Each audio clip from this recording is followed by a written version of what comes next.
Assalamualaikum warahmatullahi wabarakatuh. Kembali lagi di channel Nasihat Kehidupan Misteri.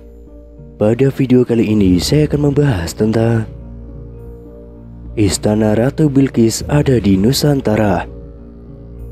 Negeri Saba yang hilang di zaman Nabi Sulaiman dan digambarkan sebagai bagian dari surga yang ada di bumi, ternyata berada di Indonesia. Fakta mengejutkan itu disampaikan ahli matematika Islam Kiai Haji Fahmi Basya Hamdi.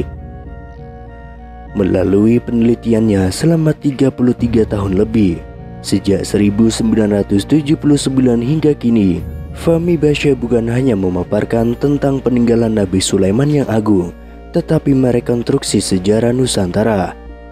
Al-Quran datang tidak hanya meluruskan ilmu tauhid dan akhlak manusia, tetapi juga meluruskan dunia kepurbakalaan kita, kata Fahmi Basya. Menurut Fahmi Basya, ciri-ciri negeri Saba yang pernah disinggahi Nabi Sulaiman dan tentaranya ternyata digambarkan dengan jelas dalam Al-Quran. Melalui kisah Nabi Sulaiman dan Ratu Bilqis, kisah itu berawal saat Nabi Sulaiman pergi ke Yaman. Saat berada di Yaman, Nabi Sulaiman meminta kepada burung hudhud untuk mencari sumber air. Setelah lama disuruh dan tidak kembali, bahkan setelah dipanggil-panggil, burung hudhud akhirnya kembali. Aku telah terbang untuk mengintip dan berjumpa sesuatu yang sangat penting untuk diketahui oleh Tuhan. Demikian kata burung hudhud kepada Nabi Sulaiman. Pernyataan itu lantas mengundang rasa penasaran Nabi Sulaiman. Dilanjutkan burung hudhud, saat sedang mencari sumber mata air, dia terbang jauh dan melihat satu negeri yang sangat indah. Negeri itu bernama Negeri Saba dan dipimpin oleh seorang raja perempuan yang dikenal dengan Ratu Bilqis. Istana yang dilihat oleh burung hudhud itu, menurut Fahmi Basya, berada di antara dua dukuh, yakni Dukuh Dawung dan Dukuh Sampirja, Desa Bukoharjo dan Desa Prambanan, Kecamatan Prambanan, Kabupaten Sleman, Yogyakarta, Indonesia. Pemakaian istilah Ratu Boko dalam penelitian ini sekedar untuk mengenali tempat, karena tempat itu sekarang bernama Istana Ratu Boko, bukan untuk mengatakan bahwa Ratu Saba atau Ratu Bilqis sama dengan Ratu Boko, sambung Fahmi Basya. Dilanjutkan burung hudhud, Ratu Bilqis dan pengikutnya bersujud menyembah matahari dan meninggalkan ibadah menyembah Allah. Dia dan pengikutnya juga telah disilapkan matanya oleh syaitan kepada perbuatan yang syirik. Setelah mendengar keterangan burung hudhud, Nabi Sulaiman marah besar sebab tidak ada Tuhan lain yang patut disembah selain Allah. Kemudian dia menulis surat yang isinya meminta Ratu Bilqis untuk kembali ke jalan Allah. Surat itu diberikan oleh burung hudhud dan diterima oleh Ratu Bilqis. Fahmi Basya mengklaim surat Nabi Sulaiman itu ditemukan di dalam kolam istana Ratu Boko, terbuat dari lempengan emas, begitupun dengan tempat upacara penyembahan matahari.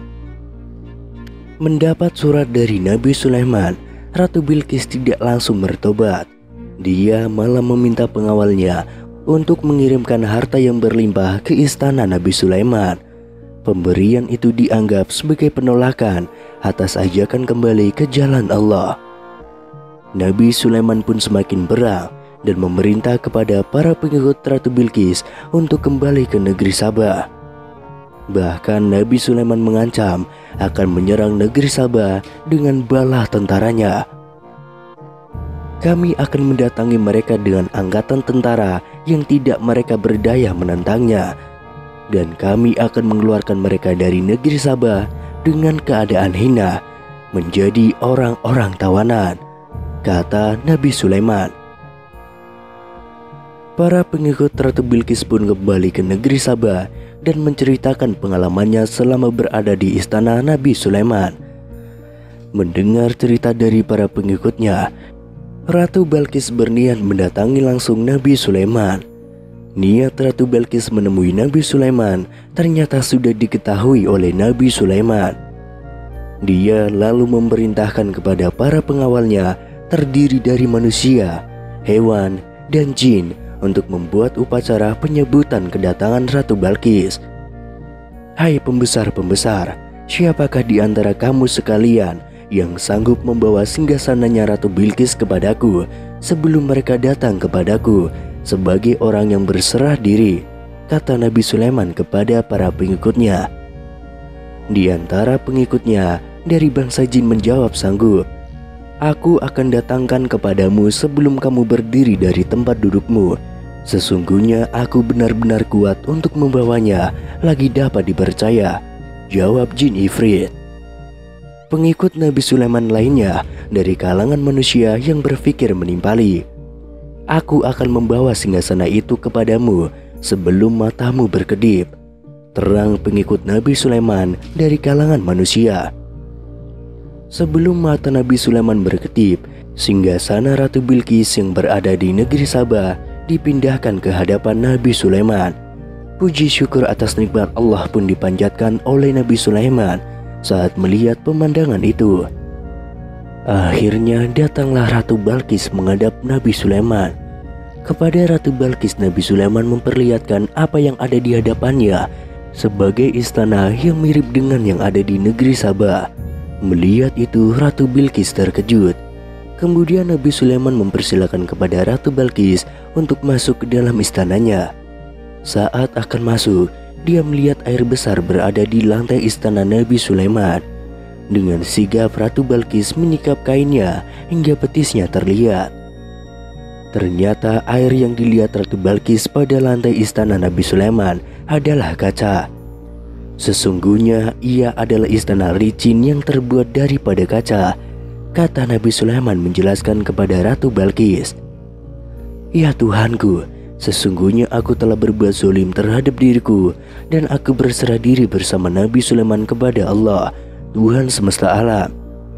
Dari kisah tersebut, Fahmi Basya menemukan sedikitnya 40 fakta lapangan yang menyebutkan bahwa Indonesia adalah negeri Sabah yang hilang. Di antara fakta lapangan tersebut adalah: pertama, surat yang dikirim oleh Nabi Sulaiman kepada Ratu Bilqis di negeri Sabah. Surat itu ditemukan di kolam istana Ratu Boko dan terbuat dari plat emas bertuliskan nama Tuhan yang paling tinggi. Kedua, adalah istana Ratu Bilqis yang dipindahkan Nabi Sulaiman ke istananya melalui kekuatan jin yang bekerja sama dengan manusia dan hewan. Istana itu diyakini berada di kawasan Sleman, Jawa Tengah. Ketiga, adalah istana Ratu Boko yang telah rusak. Menurut Fahmi Basya, kerusakan itu bukan diperbuat oleh tangan-tangan manusia, tetapi oleh tangan-tangan gaib. Hal itu dapat terlihat jelas dari bekas kerusakan pada batu di istana itu.